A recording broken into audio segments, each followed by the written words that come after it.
इस वक्त देश की महिलाएं दो हिस्सों में ग्रुप में हैं। एक है जिनके पास अपॉर्चुनिटीज हैं, सरकारी भी, फैमिली भी, एजुकेशन सिस्टम भी दे रहा है, तो उनके पास अपॉर्चुनिटीज हैं। मैं उनको बोलूंगी इन अपॉर्चुनिटीज का पूरा फायदा उठाओ। अब आपके लिए भी स्काई इज द लिमिट। आपके लिए अब आप बराबर बन चुके अपॉर्चुनिटीज में। आप किसी से कम नहीं है। अब कमी में भी यहाँ आएगी, आप अपनी अपॉर्चुनिटीज को यूज कैसे करते हैं।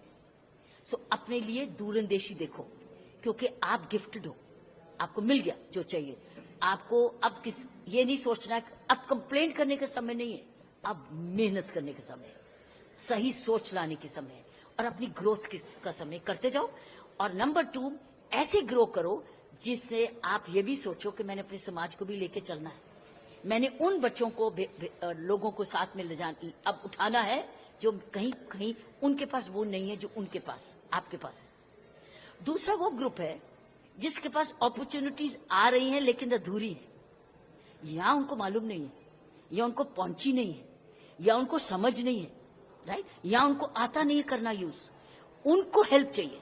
सो उसको हेल्प चाहिए मीडिया की, उनको हेल्प चाहिए सरकार की, लोकल एडमिनिस्ट्रेशन की, गांव की सरपंचों की, पंचेस की, एजुकेशन सिस्टम की। उनको चाहिए समझाना कि जो आपके पास अभी आ रहा है इसको यूज करो। जैसे स्कूल में सारी अपॉर्चुनिटीज हैं, तो वो अगर सारी एक्टिविटीज में पार्ट लेने लग जाए, ऑलराउंडर बच्चे बनने लग जाएंगे। तो उनको समझना चाहिए कि स्कूल इम्तिहान के लिए नहीं है, स्कूल ग्रोथ के लिए है।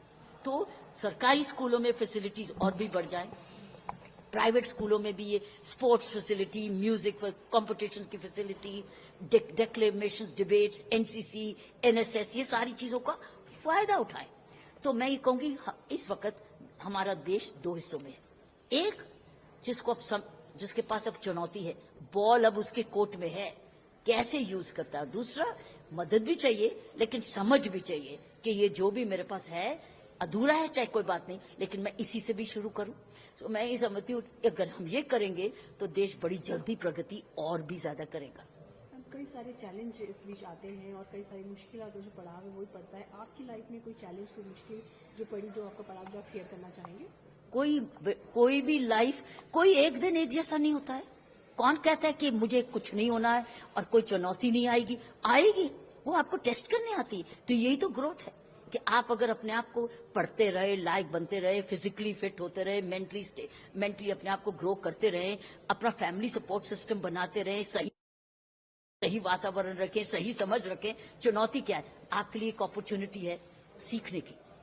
विकसित भारत के लिए क्या कहना चाहेंगे? क्या इसमें महिलाओं का और जो है सशक्तिकरण बढ़ने की उम्मीद है? पीएम मोदी ने अगर यही सारी अपॉर्चुनिटीज पुरुष हो या महिला, लड़के हो या लड़कियां, समझ लें कि हमारे पास जो है ये विकसित भारत अपने लिए है, अपने लिए है, क्योंकि उनको जो जितना यंग है उतना विकसित भारत उसको फायदा देगा।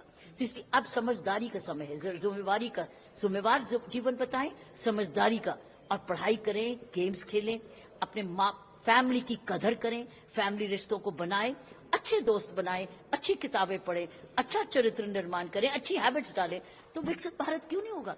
क्योंकि विकसित भारत मीन्स है हेल्दी भारत, प्रॉस्परस भारत, समझदार भारत, सक्षम भारत, स्किल्ड भारत। तो अगर स्कूलों में स्किल सिखाई जा रही है तो सीखो, जो भी स्कूल दे रहा है आपको सीखते जाओ। आपने वो एंटरप्रेन्योर करनी है नहीं करनी, जो स्कूल सिखाता है सीख लो, क्या फर्क पड़ता है? स्कूल में टाइम तो है ना, सीखते जाओ ना। वो ट्रेड करना और मत करो, लेकिन स्किल तो आई, स्किल। सो इस वक्त स्किलिंग साथ साथ पढ़ाई करो अपने आप को, ताकि पता नहीं कौन सी जगह आपको कौन सी स्किल काम आ जाएगी। एक मैम पॉलिटिकल क्वेश्चन है। सीएम रेखा गुप्ता ने आतिशी को वार्न किया है कि किस तरह से मारीवाल के चौथी मारीवाल के साथ जो हाथापाई हुई, तो आप भी बच के रहिए, आप भी इससे दूर नहीं है, ये आरोप लगाते हुए उन्होंने इनको वार्न किया है। पता मुझे नहीं, मैंने नहीं सुना, लेकिन अगर किया तो ये उनकी अपनी राय होगी, अपनी सोच होगी, अपनी सोच से। अब वो पॉलिटिकल एडमिनिस्ट्रेटर है, अब वो स्टेटमेंट्स दे रहे हैं जो कि पॉलिटिकली रेलिवेंट है। मैं पॉलिटिकली रेलिवेंट की समझ की ट्रैकिंग नहीं रखती हूँ, लेकिन जो उनकी पॉलिटिकल लाइफ है, आप पॉलिटिकल स्टेटमेंट्स तो देखेंगे। देश की राष्ट्रपति महिला है और दिल्ली की मुख्यमंत्री महिला है। ऐसे में दिल्ली की महिला कह रही थी की सुरक्षा की गारंटी कौन कहेगा, जबकि 8 मार्च को मैम महिला दिवस है, क्या लगता है बदलाव कीजिए? नहीं, सुरक्षा तो एक तो बात रखना, सुरक्षा तो हर घर से शुरू होती है। आप सारी सुरक्षा पुलिस को दे दें, प्रशासन को दे दें। हर घर एक सुरक्षा का जगह है। हर गांव से, हर घर से सुरक्षा शुरू होती है।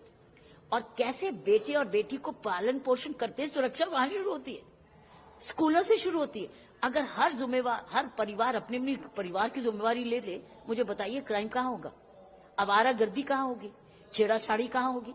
क्यों नहीं हर परिवार के माँ बाप अपना अपनी जिम्मेवारी समझने लग जाएं, तो परिवारों से वो वेलफेयर एसोसिएशन बनती है, उसी से गांव बनता है, गांव से स्टेट बनता है। शुरुआत हर महिला की सुरक्षा घर से शुरू होती है। अगर माँ बाप अपनी जिम्मेवारी लेके, और लड़कों से भी, आफ्टर ऑल लड़की की सुरक्षा का प्रॉब्लम कौन है? लड़के। तो लड़के भी तो माँ बाप है, उसके माँ बाप भी तो हैं। तो अगर वो अपने लड़के और लड़कियों के परिवार परवरिश सही करें, तो घर घर से सुरक्षा निकलेगी और समाज सुरक्षित हो जाएगा।